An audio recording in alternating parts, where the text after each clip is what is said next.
Creationists refute the idea of evolution, saying there's no evidence for it. Well, I'm going to give you evidence that most of us see just about every day of our lives. You may even live with some of this evidence. And here it is. And this, and this, and these. Now, different breeds of dog look enormously different, but I'm sure even creationists will agree that Noah didn't take all the breeds of the dog onto the ark. They all have a common ancestor, the wolf. In nature, evolution takes thousands, hundreds of thousands, or even millions of years. If you're a gazelle living on the plains of Africa, in an environment that's been the same for thousands of years, you're probably very well adapted to your situation, and there's not much scope for further evolutionary changes to your body.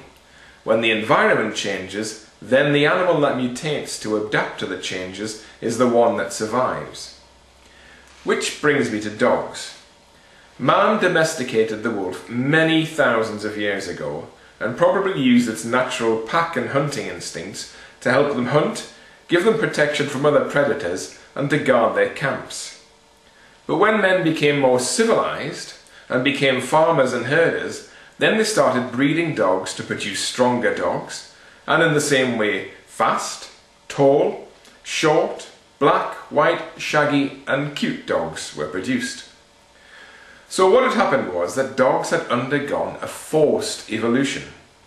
Animals in nature adapt to fit an ecological niche, and the process is very slow, but dogs were selected for their characteristics not by the forces of nature, but by the desires of their human masters. The normal evolutionary changes were accelerated by the choices made by their human master. So this proves that animals can mutate and pass on characteristics in their genes to produce the huge diversity that we have in the dog world. If it's true that there's no such thing as evolution, then whatever we did to wolves, tried to breed them for size, colour, or big floppy ears, it wouldn't have worked. They would have stayed wolves.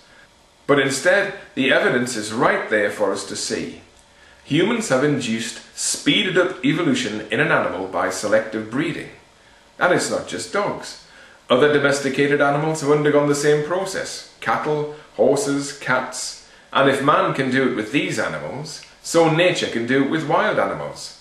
The only difference is there is no intelligent intention. It's driven by changing conditions in their environment.